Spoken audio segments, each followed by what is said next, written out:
ఓం గంగణపతే నమ ఐం సరస్వత్యే నమ శ్రీమాత్రే నమ క్రీం క్రీం మహాకాళికాయ నమ శ్రీరామ జయ రామ జయ జయ రామ రామాయ నమః.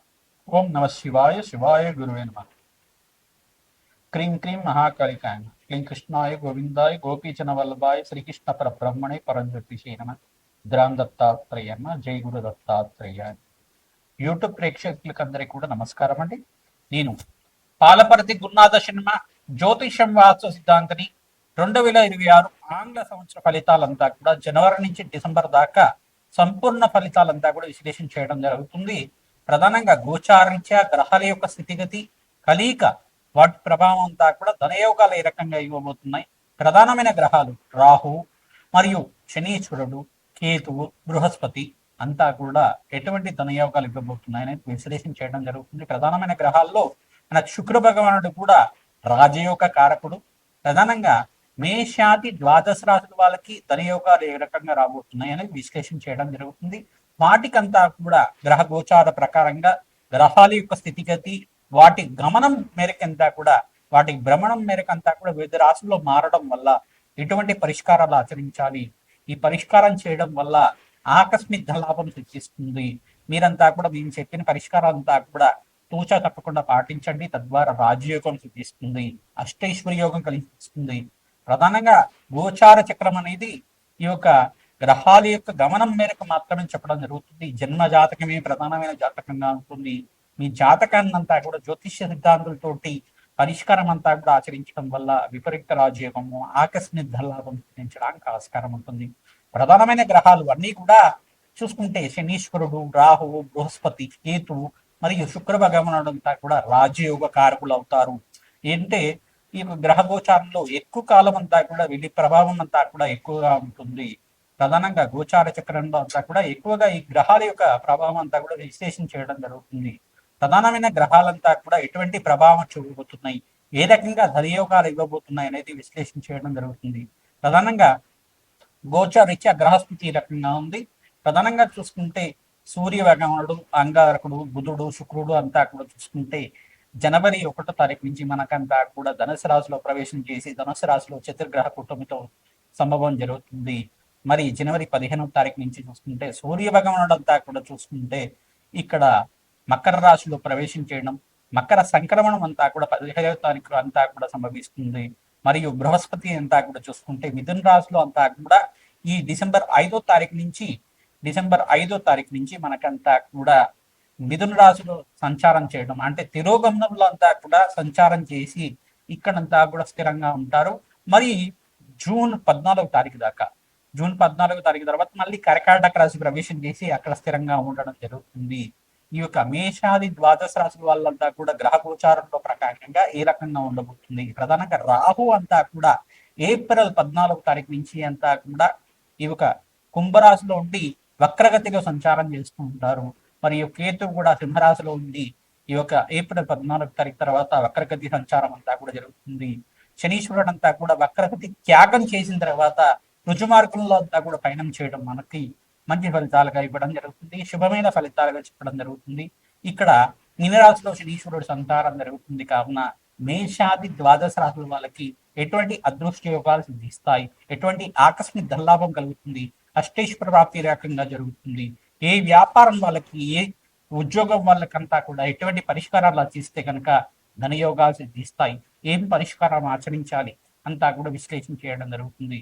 సింహరాశి జాతకులకి 2025 సంవత్సరంలో భాగంగా జనవరి నుంచి డిసెంబర్ దాకా ఆంగ్ల సంవత్సర ఫలితాలంతా కూడా క్లుప్తంగా విశ్లేషణ చేయడం జరుగుతుంది. ప్రధానంగా చూసుకుంటే సింహరాశి జాతకులకి ధనయోగాలు ఏ రకంగా సిద్ధించబోతున్నాయి, ఏ మాసంలో విశేషంగా ధనయోగాలు లాభించబోతున్నాయి అని తెలుసుకోవడం జరుగుతుంది. అదృష్ట యోగం కలిసి రావడానికి ఏం పరిష్కారాలు ఆచరించాలి, ధనయోగాలు సిద్ధించడానికి ఏం పరిష్కారం చేయాలి, జన్మ జాతకంలో ఉండే గ్రహ దోషానికి అంతా కూడా పరిష్కారం ఏమి ఆచరించాలి, సంపూర్ణమైన జాతకం అంతా కూడా విశ్లేషణ చేయడం జరుగుతుంది. ప్రధానంగా గోచారిత్య గ్రహాల యొక్క స్థితిగతి అంతా కూడా స్వల్పంగా మిశ్రమైన ఫలితాలు ఇవ్వబోతున్నాయి. ప్రధానంగా శనీశ్వరుడు వక్రగతి నుంచి త్యాగం చేసినప్పటికీ కూడా లాభకారిగా లేడు. ఇక్కడ ప్రధానంగా చూసుకుంటే ఇక్కడ సూర్య భగవానుడు అంతా కూడా బలం చేకూర్చాలి. రాష్ట్రాధిపతి ఎప్పుడైతే బలంగా ఉంటారో మీకంతా కూడా ధనయోగం సిద్ధిస్తుంది. ఇక్కడ వ్యయ స్థానంలో మీకంతా కూడా బృహస్పతి సంచారం అంతా కూడా జరుగుతున్నప్పుడు కొంచెం ధనం అంతా కూడా ఖర్చులు విపరీతంగా పెరుగుతూ ఉంటుంది. ఉచ్చస్థానంలో సంచారం చేసినప్పటికీ కూడా మీకు ధనం విపరీతంగా పెరుగుతుండడం, శుభకర వ్యయం జరగడానికి ఆస్కారం ఉంటుంది. శుభకార్యాల కోసం డబ్బులంతా కూడా ఖర్చు పెట్టడానికి ఆస్కారం ఉంటుంది. ప్రధానంగా జూన్ 14 దాకా మీకంతా కూడా ధనయోగ కారకుడిగా బృహస్పతి మారబోతున్నారు. మీకంతా కూడా శుభమైన కార్యక్రమాన్ని చెప్పడం జరుగుతుంది. మే, జూన్, జూలై ఈ సమయంలో మీకంతా కూడా ధనయోగ కారకుడిగా మారబోతున్నారు. ఆగస్టు నుంచి సెప్టెంబర్ దాకా మీకంతా కూడా స్వల్పంగా మిశ్రమైన ఫలితాలు ఇవ్వబోతున్నాడు బృహస్పతి మరియు శనీశ్వరుడు అంతా కూడా.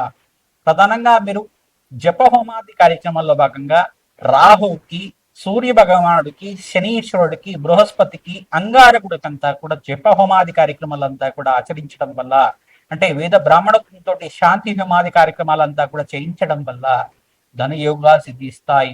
విపరీత రాజయోగం కలిసి వస్తుంది. మీరంతా కూడా విదేశంలో స్థిరత్వం కోసం ప్రయత్నం చేసుకున్న వాళ్ళకి విదేశీయానం అంతా కూడా సిద్ధించడానికి జూన్ నుంచి ఆగస్టు దాకా రాజయోగం కలిసి రావడానికి ఆస్కారం ఉంటుంది. దత్తాత్రేయాయ స్మరణ మాత్రేణ సంతుష్టాయ నమః. ఓం దత్తాత్రేయాయ స్మరణ మాత్రేణ సంతుష్టాయ నమః. ఓం దత్తాత్రేయాయ స్మరణ మాత్రేణ సంతుష్టాయ నమః నామాన్ని జపాన్ని ఆచరించండి. తద్వారా దత్తాత్రేయ స్వామివారి అనుగ్రహం వల్ల శీఘ్ర ఫలితాలంతా కూడా పొందడానికి ఆస్కారం ఉంటుంది. కమలాత్మకాదేవి మూలమంత్ర జపహోమాది కార్యక్రమాలు ఆచరించడం, రాజశ్యామల యజ్ఞాతిగ్రతలు ఆచరించడం, ప్రధానంగా ప్రత్యంగరాదేవి హోమాది కార్యక్రమాలు ఆచరించడం వల్ల శత్రుబాధల నుంచి, పీట నుంచి బయటపడడానికి ఆస్కారం ఉంటుంది. సకల భయాల నుంచి బయటపడడానికి ఆస్కారం ఉంటుంది. రాజ్యయోగాలు సిద్ధిస్తాయి. ధన ప్రాప్తి కలగడానికి ఆస్కారం ఉంటుంది. ఈ యొక్క కొత్త సంవత్సరంలో మీకంతా కూడా అప్పుల బాధల నుంచి బయటపడడానికి మార్గం అంతా కూడా దొరకడానికి ఆస్కారం ఉంటుంది. విశేషమైన ద్రవ్యాలతోటి హోమాది కార్యక్రమాలంతా కూడా ఆచరించండి. తద్వారా లాభాలు గణించడానికి ఆస్కారం ఉంటుంది. పుణ్యక్షేత్ర దర్శనంలో భాగంగా మహాలక్ష్మీదేవి పుణ్యక్షేత్రాన్ని అంతా కూడా దర్శనం చేసుకోండి. సూర్య భగవానుడి యొక్క పుణ్యక్షేత్రాలు దర్శనం చేసుకోండి. అధికంగా లాభాలు గణించడానికి ఆస్కారం ఉంటుంది. నవగ్రహాలకంతా కూడా ప్రదక్షిణాలు ప్రతిరోజు కూడా ఆచరించడం, ప్రతినిత్యం కూడా గోమాత సేవ చేయడం, గోమాతకంతా కూడా శనగలు, బొబ్బర్లు, ఉలువలు, నినువలంతా కూడా నానబెట్టినవి తరచుగా సమర్పిస్తూ ఉండడం వల్ల రాజ్యోగం సిద్ధిస్తుంది. ప్రతినిత్యం కూడా సూర్య భగవానుడికి నమస్కారం చేయండి. ఓం సూర్యాయ నమః, అర్కాయ నమః, మిత్రాయ నమః, భానవే నమః, పూషాయ నమః, మార్తాండాయ నమః, ప్రచండ తేజస్వే నమః, సర్వలోక పితామహాయ నమః, ఓం మార్తాండాయ నమః, ఓం భానవే నమః అనే నామాలతోటి ప్రతినిత్యం కూడా సూర్య నమస్కారాలు ఆచరించడం, అర్ఘ్య ప్రదానం చేయడం వల్ల సంపూర్ణ ఆరోగ్యం సిద్ధిస్తుంది. సవిత్రా సూర్యనారాయణ స్వామి అనుగ్రహం వల్ల శీఘ్ర ఫలితాలు పొందుతారు. ధనయోగా సిద్ధించడానికి, అధికంగా లాభాలు గణించడానికి, పొలిటికల్ రంగంలో ఉండే వాళ్ళకు కూడా మంచి ఉన్నతమైన పదవి లభించడానికి ఆస్కారం ఉంటుంది. ఈ సంవత్సరంలో అధికంగా లాభాలు గణించడానికి ఆస్కారం ఉంటుంది. సినీ రంగంలో వాళ్ళకు కూడా జూన్ నుంచి ఆగస్టు దాకా మీకంతా కూడా లాభాలు గణించడానికి, మే నుంచి ఆగస్టు దాకా కూడా మీకంతా కూడా మంచి ఫలితాలు పొందడానికి ఆస్కారం ఉంటుంది. ధన ప్రాప్తి కలగడానికి ఆస్కారం ఉంటుంది. ప్రతినిత్యం కూడా దేవి ఖడ్గమాల స్తోత్రాన్ని పఠనం చేయించండి. మహాలక్ష్మీదేవి ఆరాధనలో భాగంగా మల్లె పొలతోటి, తామర పొలతోటి, తులసి దళాలతోటి, మారేడు దళాలతోటి విశేషమైన పూజ ఆచరించడం, త్రిసూక్త విధానంగా జపహోమాది కార్యక్రమాలు, అభిషేకాలు చేయించడం వల్ల విశేషమైన పుణ్య ఫలితం లభిస్తుంది. ఆకస్మిక లాభం సిద్ధించడానికి ఆస్కారం ఉంటుంది. శ్రీమాత్రే నమః.